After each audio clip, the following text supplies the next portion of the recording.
不说废话，只聊干货。咱们今天聊一聊这台比亚迪海豹06 DM-i， 一个视频来说清楚这台车的优缺点，记得点赞分享。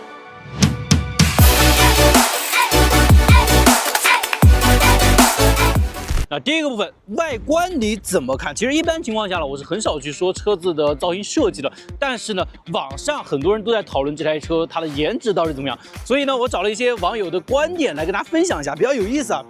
这个网友说呢，笑得有点得意了，对吧？嘴角咧到耳朵了。下面就有人评论，哎，就是一副你看不惯我又干不掉我的样子。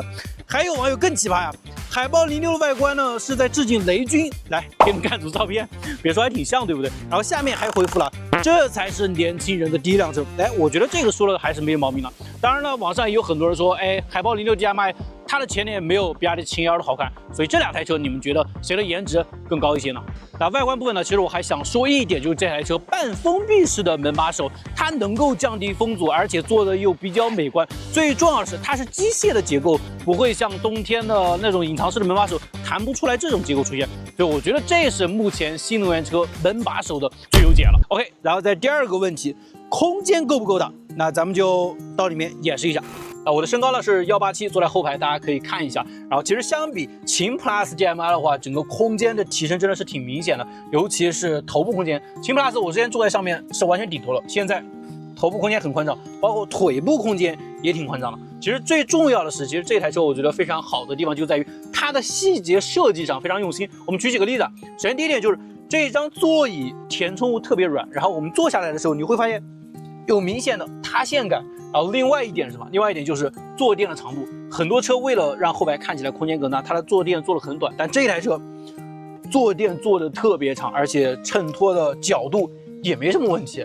然后中间看一下，中间坐人也 OK， 也不会顶头。这台也是纯平的。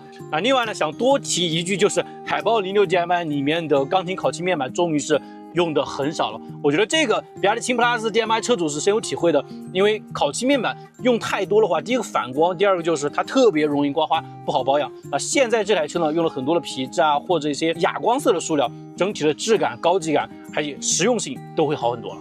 第三个问题，音响真的是收音机吗？我看网上很多人在关注这台车的音响问题啊，有人说就是个收音机，然后我们直接放几首歌，给大家来实际的感受一下。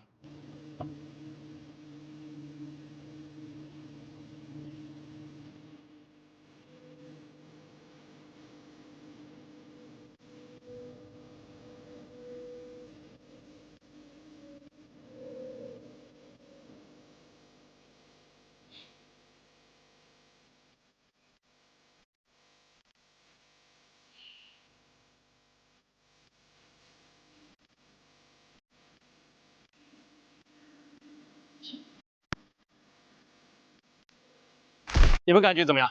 说实话，我觉得表现中规中矩吧，肯定算不上好，但是呢，也不至于大家说的那么像收音机吧。我觉得你们可以去听一下飞度的那个才叫收音机。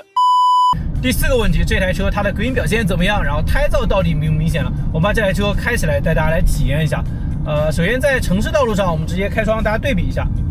哎，旁边有客车。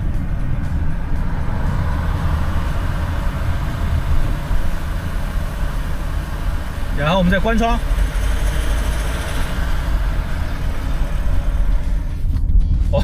关闭窗户的时候明显要安静很多，所以这台车它对环境噪音的隔绝还是比较彻底的。开窗，关窗，对吧？那另外一点就是大家说的胎噪问题，其实胎噪问题的话，这4条轮胎是比较挑路况了。你看现在路况的颗粒比较大一点的话，它的胎噪就比较明显。刚刚我们在过一些非常细腻的路面的时候，它的胎噪就比较小一点，是这样的情况。然后另外一点就是大家比较关注的发动机介入的声音怎么样？现在发动机是已经介入了，介入启动的那一下，你是能够明显感觉到，哎，发动机启动了。但是它正常工作的时候，你并不会觉得这个声音多么的扰人，或者多么的有存在感。然后咱们加速听发动机声音。急加速的时候，发动机的声音也并不是那种很粗糙或者是声嘶力竭的感觉，所以总体来说的话，这台海豹06 DM-i 它在整体的噪音隔绝这一块，我觉得是可以给到80分，是比较不错的状态的。第5点，底盘有提升吗？我们先说用料，确实要比比亚迪秦 Plus 好很多。然后这台车我们抬起来，你会发现整个底盘做了非常规整，几乎所有的地方都用护板给盖住了。我们拆开它的前护板，会发现，前护板下面还有很多的隔音棉。这也是为什么我刚刚说，这台车整体的隔音表现还不错的一个非常重要的原因。另外就是还有一个细节点，这台车在电池包的前方呢有一根钢管去保护着电池包了，如果在拖底的时候或者碰撞的时候，能够避免直接撞到电池包。所以在这些大家看不见的细节设计上面呢，我觉得比亚迪还是挺用心的。然后另外一点就是，悬挂结构，前面是麦弗逊，后面是4连杆，结构是比较正常了。然后它的前副车架呢用的是全框式副车架，而且做了非常粗壮。在机械结构用料方面呢，海豹06 DMI 是对得起这个价格的，甚至要比这个价格很多车型做的都会更好一些。实际体验怎么样呢？底盘确实要更厚重一些了，有那么些高级感了，舒适性表现也不错。相比秦 Plus DMI 呢，支撑性还更强了一些。总体来说的话，现在你真的是没办法去吐槽这台车底盘了。第6个问题油耗怎么样？是真的能够跑2000多公里吗？这个还真是没吹牛啊。我们给大家看一下这台车加满油的时候，它的燃油显示的表现里程已经超过了2000公里了，再加上纯电里程的话，其实超过2100公里是绰绰有余的。然后我们前2天也做了一些油耗测试，在城市快速路80巡航的时候，它的亏电油耗甚至比官方的2.9升还要低一些，是2.85升我们测试。所以在日常生活当中的话，这台车亏电跑的话，油耗最多也就3升出头，或者到4升，不得了了。所以这台车整体来说还是非常省油的。另外呢，多说一句，就是关于这台车它的大油箱的问题。大油箱本来不就是一个优点吗？为什么这么多人吐槽呢？对吧？我有这么大油箱，我可以不用，但是我必须得有啊！我可以跑得更长的续航里程，我觉得这个是没毛病的。第7个问题，有哪些槽点啊？这台车目前我开了2-3天的时间，说实话还真的没有发现什么特别明显的槽点。但是有一点就是这台车它的后备箱尾门真的是没什么阻力，所以拿取东西的时候特别不方便。最后一个问题值不值得买？其实这个问题大家心里都已经有答案了。我们来看一下网友的评论，10.98是工业奇迹，9.98是工业义父。还有没想到7.98也能背刺，那这个肯定是秦 Plus 车主了。还看见有网友说，前2天有个朋友花了12万多落地买了辆卡罗拉，那我觉得你得恭喜他了。可以肯定的是，这个价格比亚迪海豹06 DMI 呢，确实是值得买的。那至于买哪一款呢，要看个人的预算了。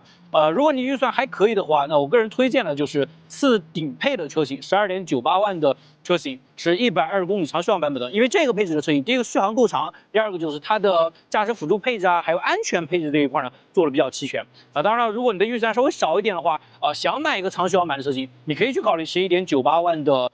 120公里续航版本的入门版车型，因为这个版本的车型呢，其实它配置也完全是 OK 的，像全景影像还有它的定速巡航电动座椅这些也都有了。当然，如果你说我预算真的是不够了，但是我想买台更大更实用的车，油耗很低，9.98万的入门版能不能买？我觉得是没问题的，完全可以冲。我看网上还有人问海豹06 DMI 和比亚迪秦瑶这2台车怎么选？很简单，看心情对吧？这2台车相当于是双胞胎姐妹，你看谁喜欢，你追谁就 OK 了，对吧？那关于这台比亚迪海豹06 DMI，咱们就聊这么多。如果大家还有疑问的话，欢迎在评论区留言讨论。